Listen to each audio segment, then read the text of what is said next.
My brother-in-law stole $92,000 from my business account during our 4th of July family reunion. Then he raised a beer in front of my entire family and said, "Your little dream can wait." My family needed that money more. The worst part wasn't that he said it. The worst part was that my sister stared down at her paper plate. My aunt whispered, "Maya, don't ruin the holiday." And my cousin actually said, "Maybe you two can work this out privately." Privately. As if a man draining 5 years of my life savings was just an awkward family misunderstanding. As if my parents' last gift to me was something I should quietly hand over because he had a wife, a child, and a louder voice. That was the moment I realized they didn't just expect me to lose my money. They expected me to lose my voice. My name is Maya Whitaker, and for most of my life I thought being the dependable one meant staying calm, carrying pain quietly, and forgiving people before they even apologized. I was wrong. Sometimes dignity starts the second you stop protecting people from the consequences of what they did to you. I grew up in Dayton, Ohio, in a narrow yellow house behind my parents' diner. Whitaker's table wasn't the kind of place people photographed for Instagram. The booths were cracked red vinyl. The coffee was too strong. The front doorbell stuck in winter. Half the regulars paid in exact change, and the other half stayed too long talking about weather church factory layoffs and grandchildren.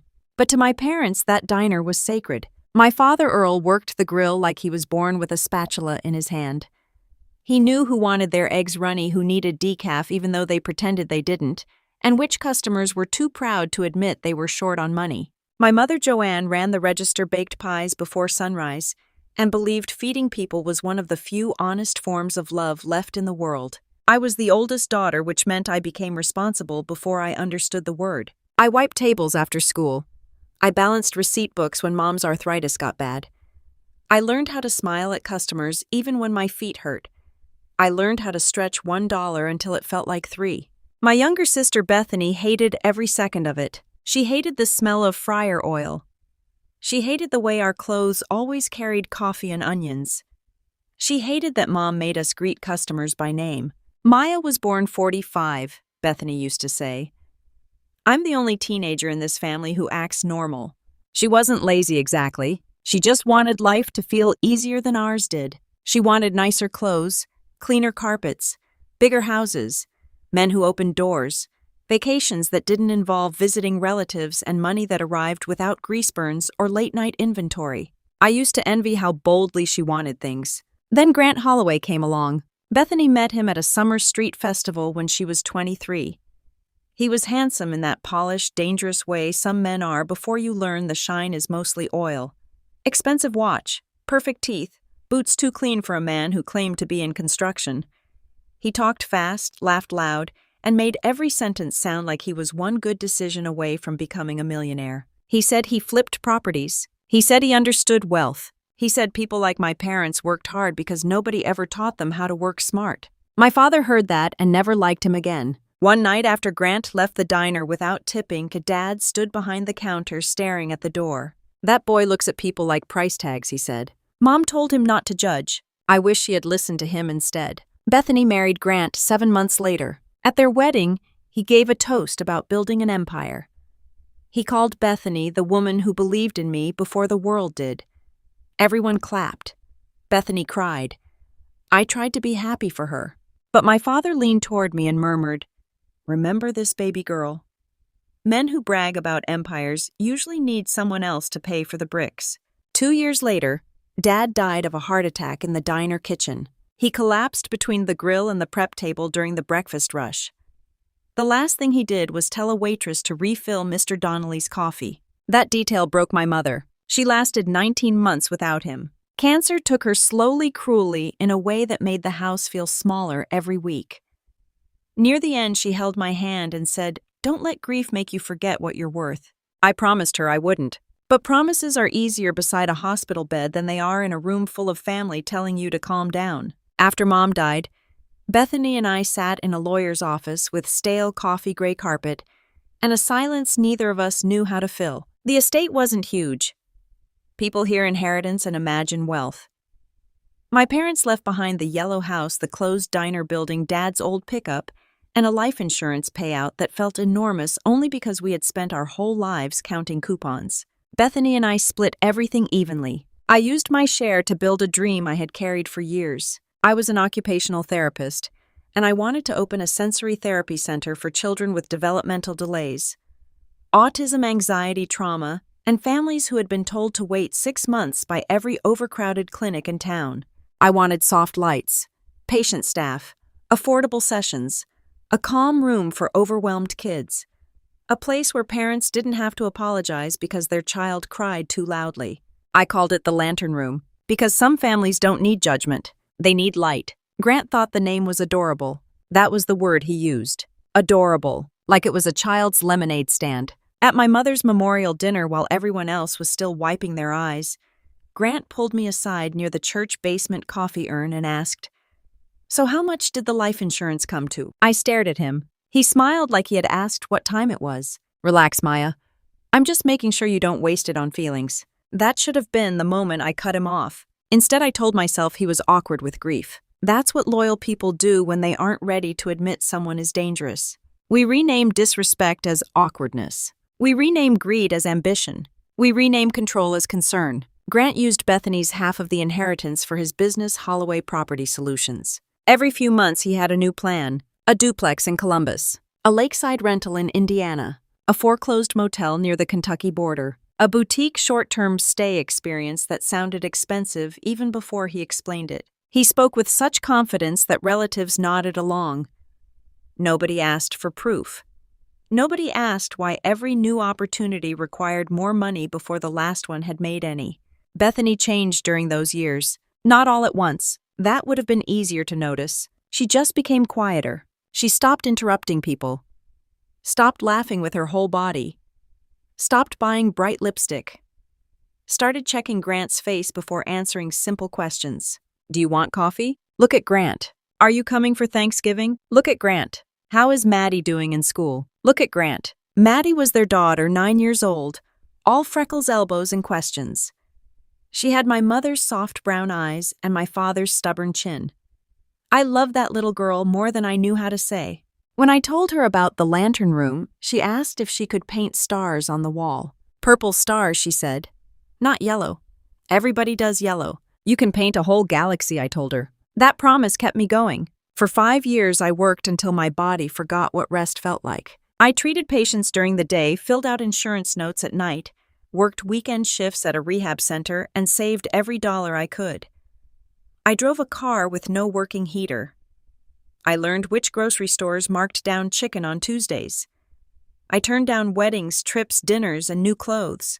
$92,000 sat in my business account by the beginning of July. Renovations, equipment, licensing, first payroll, insurance, my future, my parents' legacy, my proof that their 40 years behind a diner counter had grown into something that would help children breathe easier. Then Aunt Caroline invited everyone to her farmhouse outside Asheville, North Carolina, for a 4th of July reunion. "You need to come," she said. "This family has been scattered too long." I almost said no. The Lantern Room was supposed to open in less than a month. I had contractors to manage, inspection paperwork to finalize, and boxes of therapy swings and weighted blankets stacked in my apartment. Then Bethany texted me privately. "Please come. I need you there." No explanation. Just that. So I packed my laptop, my business folder, a cooler of strawberries from Ohio, and the kind of hope you carry even when you know better. Aunt Caroline's farmhouse looked like a postcard. White siding, blue shutters, flags along the porch, kids running through the grass with sparklers even though it wasn't dark yet. Adults pretending old arguments hadn't followed them into the mountains. Grant was already by the grill when I arrived. Of course he was. Men like Grant always find the center of the room, even outdoors. He had sunglasses on in the shade, a beer in one hand, and my sister tucked under his arm like a possession. When he saw me, his smile spread too slowly. "Maya," he called. "The saint of other people's children has arrived." A few cousins laughed. Bethany didn't. Maddie ran to me and threw her arms around my waist. "Aunt Maya, did you bring pictures of the therapy room?" "In my bag," I said. After dinner, Grant tilted his head. "Still doing that clinic thing? Opening next month." "Brave," he said. I knew his tone. He didn't mean brave. He meant foolish. "Most people would wait until the economy made sense," he added. I smiled. "Most people aren't me." His eyes held mine for 1 second too long. Then he laughed and turned back to the grill. The first warning came that night. I went upstairs to Aunt Caroline's guest room to grab my phone charger. My purse sat on the bed where I had left it, but the zipper was half open. Not wide, just enough. My wallet was inside, but my business debit card had been moved to the front slot. My phone was on the nightstand screen down. I never left my phone screen down. I picked it up. Warm. The hallway behind me creaked. I turned. Bethany stood there in a soft blue sweater, even though the house was hot. Her face changed when she saw my purse in my hand. What I asked? She shook her head too quickly. Nothing. Bethany. Her eyes flicked toward the stairs. Then she stepped closer and whispered, "Keep your phone with you." My stomach tightened. Why? Before she could answer, Grant called from downstairs. "Bethany, where are you?" She flinched. That tiny movement told me more than a confession. She hurried away. I stood there holding my phone while fireworks popped somewhere beyond the trees. That is how betrayal begins sometimes. Not with a scream. With a zipper half open. With a screen turned down. With your own sister warning you too late and not enough. The next morning, everything looked normal. That made it worse. Aunt Caroline made biscuits. Uncle Ray burned bacon. Cousin Mark argued about college football. Maddie sat beside me at the kitchen table drawing purple stars on a napkin. Grant watched us from across the room. "Must be nice," he said. I looked up. "What is having all that freedom?" The room got quieter. Grant leaned back in his chair. "No husband, no mortgage with a real house, no child depending on you, just you and your little passion project." Bethany whispered, "Grant, don't." What he said. I'm complimenting her. Maya gets to live light. Some of us have actual responsibilities. I folded my napkin slowly. "My work helps families," I said. "That isn't light." Grant smiled. "Sure, beanbags and feelings. Very heroic." My cousin Mark snorted before catching himself. Aunt Caroline shot him a look, but the damage had already landed. Then my contractor called. Luis never called on holidays unless something was wrong. I stepped out onto the porch. "Maya," he said carefully, "I'm at the building. The flooring deposit didn't clear." "That's impossible." I tried twice. It says insufficient funds. For a second, the whole world narrowed to the sound of cicadas buzzing in the trees. "I'll check and call you back," I said. My hands were steady when I opened the banking app. That steadiness lasted until the screen loaded. Available balance $0. Pending outbound wire $92,417.68. Recipient Holloway Property Solutions operating account. I read it once, then again. Then a third time slower, like language might take pity on me and become something else. Holloway Property Solutions. Grant. My body moved before my mind did. I sat down on the porch steps because if I didn't, I was going to fall. For 5 seconds, I was not strong. I was not brave. I was just a woman who had worked herself sick for a dream someone else had treated like spare change. Then I heard Grant laughing inside. Loud, relaxed, victorious. That laugh did what tears couldn't. It put me back on my feet. I called the bank. The fraud department transferred me twice before a woman named Denise came on the line. Her voice changed when she saw the amount. "Ms. Whitaker, the wire was initiated last night from a recognized device and verified using a code sent to your mobile phone." My phone was not with me last night. There was a pause. "Do you know the recipient?" I looked through the window. Grant was standing at the kitchen island, one hand on Bethany's shoulder, fingers pressing too hard. "Yes," I said. "I know him." Denise lowered her voice. Because of the amount and the new recipient, the transfer triggered secondary review. The funds are restricted but not fully released. Not released. Air came back into my lungs. "How much time do I have?" Because of the holiday weekend, the review window gives us some time, but you need to file a fraud claim immediately and make a police report. I can do that. "Ms. Whitaker, do not confront the recipient alone if you feel unsafe." I almost laughed. I was surrounded by family, and I had never felt less safe. When I walked back into the kitchen, everyone was still eating. Grant looked up first. He knew, not because I had said anything, because guilty people recognize the silence before impact. I stood at the end of the table. "Grant," I said, "why did $92,000 from my business account get wired to Holloway Property Solutions last night?" Forks stopped. Maddie looked up from her napkin. Bethany went pale. Grant blinked once, then gave a short laugh. "What are you talking about?" I held up my phone. $92,417.68. Initiated from my account. Sent to your company. Aunt Caroline slowly stood. "Grant." He spread his hands. "That sounds like a banking error." "No," I said. It sounds like someone took my phone, used my credentials, and tried to drain the account I need to open my therapy center. Maddie's voice was small. Dad. Grant snapped his head toward her. Outside. Bethany reached for Maddie, but Grant pointed to the porch. Now, nobody moved. So he turned back to me. You need to be very careful, Maya. That was when Uncle Ray spoke. Careful about what? Grant looked around the room and realized he had to choose a mask quickly. He chose the wounded provider. All right, he said. You want to humiliate me in front of everyone? Fine. I stared at him. He pushed his chair back. My family is drowning. I have lenders calling every day. I have a motel deal that could save everything, and she's sitting on almost $100,000 for padded mats and toys for strangers' kids. Bethany closed her eyes. Grant pointed at me. She doesn't have a husband. She doesn't have children. She doesn't even have a real household. That money was sitting there while my daughter could lose her home. Aunt Caroline whispered, "Oh, Grant." But she didn't say, "How dare you?" Not yet. That hurt. Grant saw the hesitation in the room and stepped into it. Your dream could wait, he said. Mine had a family attached to it. The room erupted. Some people gasped. Aunt Caroline said, Maya, maybe we should all calm down. Cousin Mark muttered, this is family. Maybe don't call the cops over a loan. A loan, I repeated. Grant smiled like he had been waiting for that word. Yes, he said. A family loan. Temporary. I was going to pay it back when the motel closed.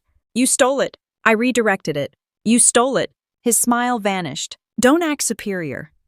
Your parents left you that money because they knew Bethany would need someone smarter to manage things. For a moment, no one breathed. He had taken my parents' memory and twisted it into a weapon. That was when something inside me went completely still. Not numb, still.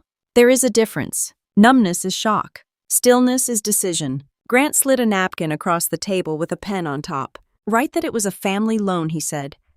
Do that and I'll make sure you get paid back after closing. I stared at the napkin. Aunt Caroline whispered, Maya, maybe just hear him out.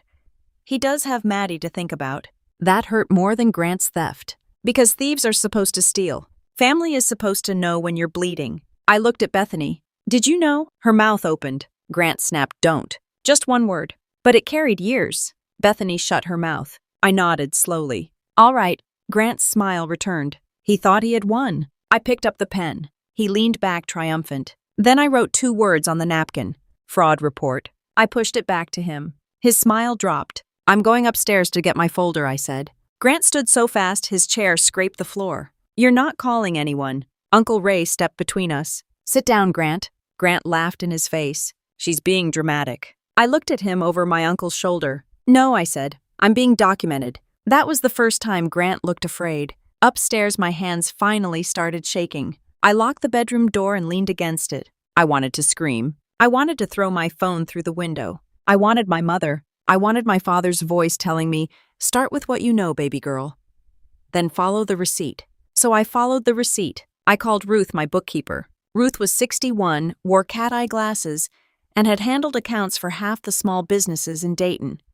She had helped me set up the Lantern Room's finances after I admitted spreadsheets made me feel trapped in an elevator. She answered on the second ring. I saw it, she said. The wire, yes. I tried calling you at 6 this morning. It went straight to voicemail. My phone was tampered with, I figured. Listen to me carefully. Because we added secondary authorization, the bank flagged it. They sent a verification notice to my office email too. I did not approve it. I closed my eyes. When I opened the business account, Ruth had insisted on extra protections. Any wire over $15,000 needed confirmation through her office and a callback to me. I had complained it was excessive. Ruth had said people don't rob you where you're careful. They rob you where you're trusting. Now her words felt like a rope thrown into deep water. The bank has the callback recording, Ruth said. Someone answered your phone and confirmed the transfer using your mother's birthday. Only family knew that. My stomach turned. What else? The IP address traces to your aunt's Wi-Fi. The receiving account was added 6 weeks ago. Mailing address is a rented mailbox in Asheville, not Grant's Ohio office. He planned this. Yes. Also check with your aunt. Does she have cameras? Aunt Caroline did, after porch package thefts. The year before, she had installed a doorbell camera, a driveway camera, and a small motion camera upstairs because she swore her cat kept opening linen closets. Grant didn't know that. Grant never noticed things that did not serve him. I came downstairs holding my blue business folder. My phone was recording in my pocket. Not for drama. For safety. Grant stood in the living room, now talking loudly enough for people outside to hear. Maya is under pressure, he said. The business has made her emotional. I'm trying to keep this family from turning on itself. I stepped into the room. Say that again. He turned. What? Say I'm emotional again. His eyes narrowed. I smiled. That made him angrier than yelling would have. Bethany sat on the couch with Maddie tucked against her side. My niece was crying quietly. Seeing that nearly broke me. Not because of what Grant had done to me, but because he had done it in front of his child and still believed he was the victim. Aunt Caroline came in from the hallway with her phone in her hand. Her face was pale. Maya, she said, I checked the upstairs camera. Grant went still. I didn't look away from him. What did you see? I asked. Aunt Caroline's voice shook. At 1:13 a.m., Grant came out of the guest hallway carrying your phone. The room changed. It was almost physical. Grant's confidence cracked. That's not what it looks like, he said. Cousin Mark stood.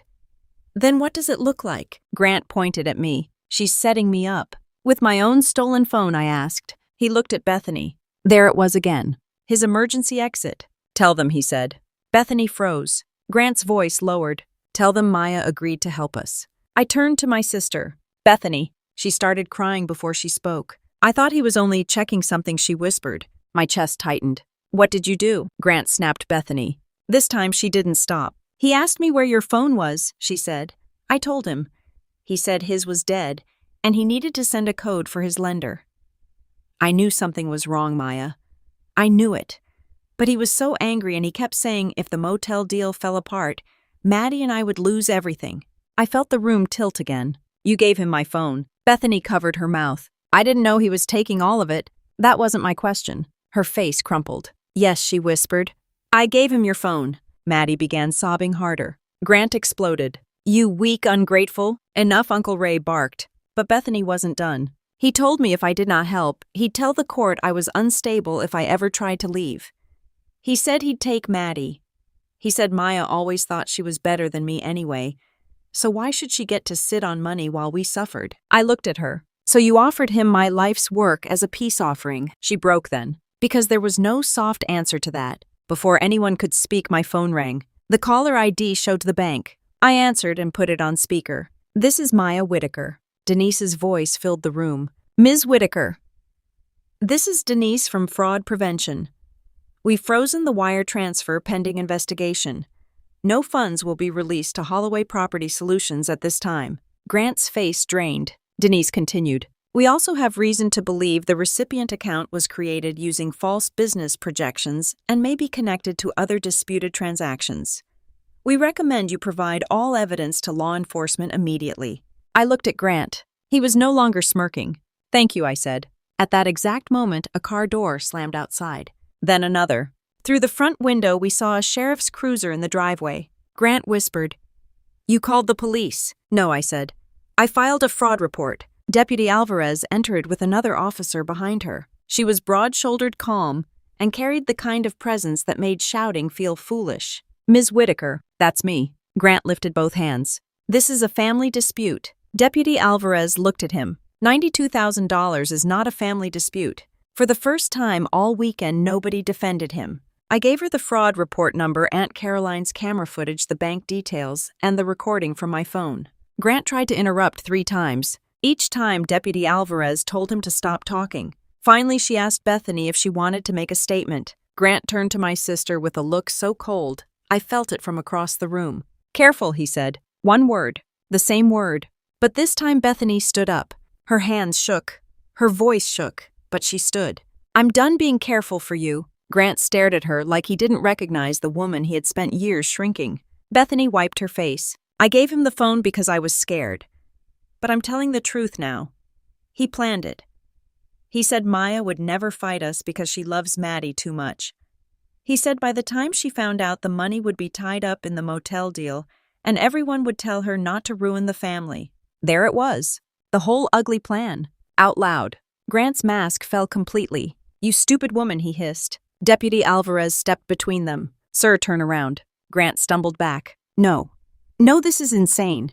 I was trying to save my family. I stepped closer. No. You were trying to save your image. His eyes snapped to me. You think that little clinic makes you important? No, I said. Keeping my word does. He lunged toward my folder. Not far, not smart, just desperate. The second officer caught him before he reached me. Deputy Alvarez twisted his arm behind his back and pressed him against Aunt Caroline's floral wallpaper. Maddie screamed. Bethany pulled her close, crying, but not moving toward him. As the cuffs clicked around Grant's wrists, his wedding ring hit the metal with a small, sharp sound. You'll crawl back, he spat at Bethany. You always do. Bethany lifted her chin. For once, she looked him straight in the eye. I stayed because I was scared, she said. I'm leaving because I finally remember who I am. The room went silent. Grant had no answer for that.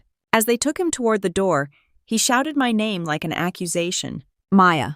This isn't over, but it was. Not legally, not emotionally, not completely. But the part where he got to stand in a room and make everyone else smaller was over. After the cruiser pulled away, nobody spoke for a long time. Aunt Caroline sat down heavily at the kitchen table. Uncle Ray removed his glasses and rubbed his eyes. Cousin Mark stared at the floor. Then Maddie ran to me and wrapped her arms around my waist. I'm sorry, she sobbed. That broke me more than anything Grant had said. I knelt and held her shoulders. No, baby. You didn't do anything wrong. Bethany stood behind her, crying silently. I looked at my sister. There were many things I could have said. How could you? You chose him. You handed him my phone. You let me walk into that kitchen blind. All of those things were true. But another truth stood in front of me too. My sister had helped open the door to my betrayal. And she had also been locked behind another door for years. Forgiveness did not come that day, but honesty did. I love you, I told her. But I will not pretend this didn't happen. She nodded, sobbing. I know. If you want a way out, I'll help you. I do. But I won't lie for you. I won't soften your part in this. You have to tell the truth from now on. To me. To Maddie. To yourself.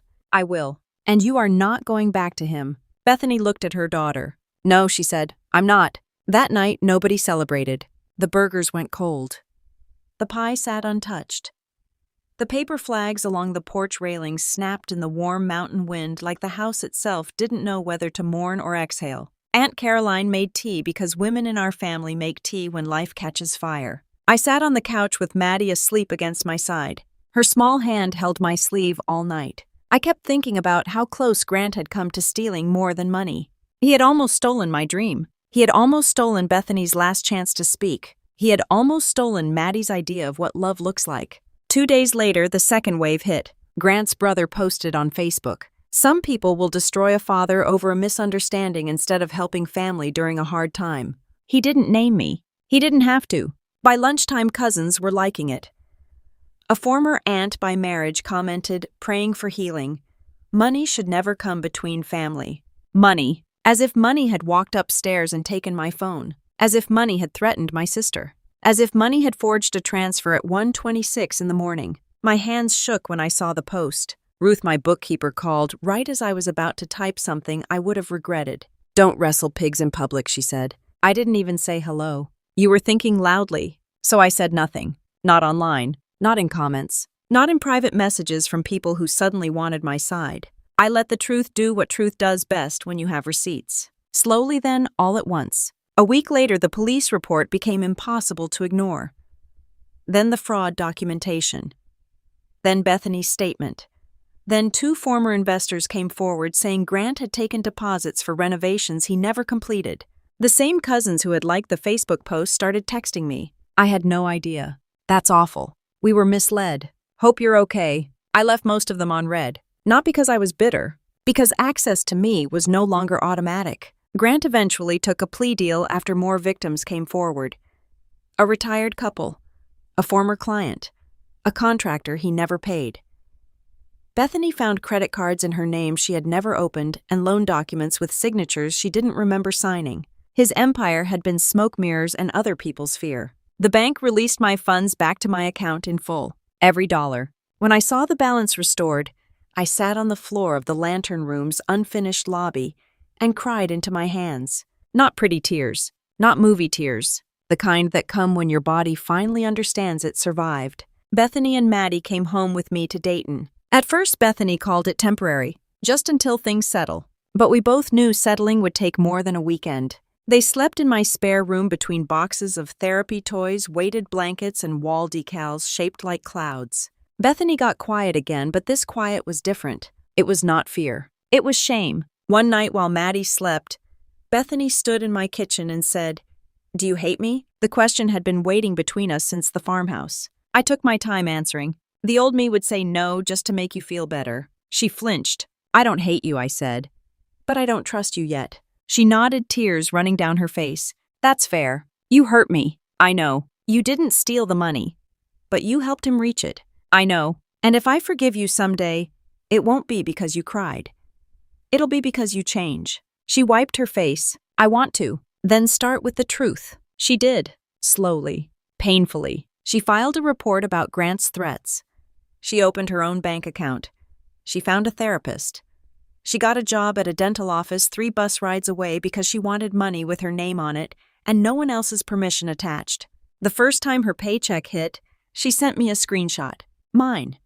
Finally, mine. I cried when I saw it. The Lantern Room opened 23 days late. Not because Grant won, because inspections take forever. One shipment arrived broken, and life does not become simple just because the villain leaves the room. On opening morning, I stood outside the small brick building before sunrise. The sign was simple. The Lantern Room Pediatric Therapy. Warm yellow letters against a deep green background. My father would have said the green cost too much. My mother would have cried anyway. Ruth arrived with muffins and a clipboard she claimed was for emotional support. Luis, my contractor, brought his wife and a toolbox in case anything fell off the wall.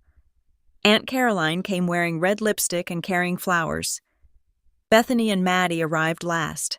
Maddie walked straight to the blank wall behind the reception desk. "You still need stars," she said. "I was waiting for the director," I told her. She nodded seriously. "Purple, obviously. So we painted them. Not perfect stars. Some were crooked. One looked like a splat. One had 6 points on one side and 2 on the other. But when the first little boy came in wearing noise-canceling headphones, he stopped under that wall and stared. His mother looked embarrassed. "I'm sorry," she whispered.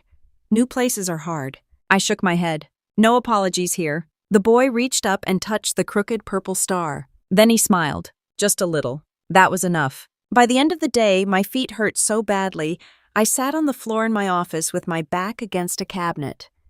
Bethany found me there after the last family left. "You did it," she said. I looked around at the mats, the therapy swing, the soft lights, the purple stars, the waiting room full of picture books.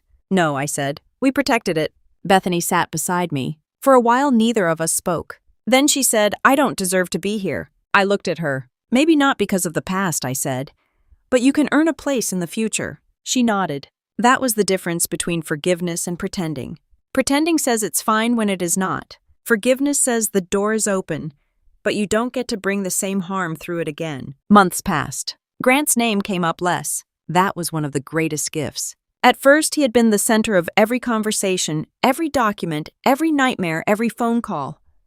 Then one day I realized I had gone an entire afternoon without thinking about him. That felt like freedom. Bethany became steadier. Not magically healed, not suddenly perfect, but steady. She showed up when she said she would. She told the truth even when it embarrassed her. She stopped apologizing only with words and started apologizing with choices. That is the only apology that counts. Maddie became the self-appointed director of stars at the Lantern Room. Any child who liked space got a tour of her wall. She added one final star near the reception desk at the end of summer.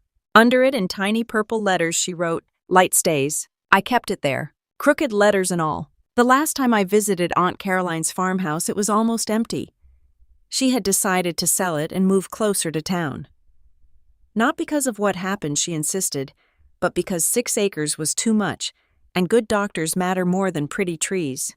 Before leaving, I stood alone on the porch where I had checked my bank account and seen 0. The same porch, the same mountains, a different woman. I thought about my parents' diner, the bell over the door, the smell of coffee and pie, Dad telling me to follow the receipt, Mom telling me not to forget what I was worth. For years, I thought legacy meant what people leave behind for you. Money, buildings, recipes, names on signs. But I understand it differently now. Legacy is also what you refuse to let die inside you. My parents did not leave me enough money to become rich. They left me a backbone. They left me discernment. They left me the ability to stand in a room full of people telling me to calm down and still say no.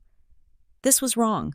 Grant believed family meant access. Access to my money. Access to Bethany's fear. Access to my silence. He was wrong. Family without respect is just shared history. Love without boundaries is an unlocked door. And dignity is the moment you stop begging people to value you and start living like you already know your worth. So if someone in your family has ever called you selfish for protecting what you worked for, remember this. You are not greedy for having boundaries. You are not cruel for refusing to be used. You are not weak because it took you time to stand up.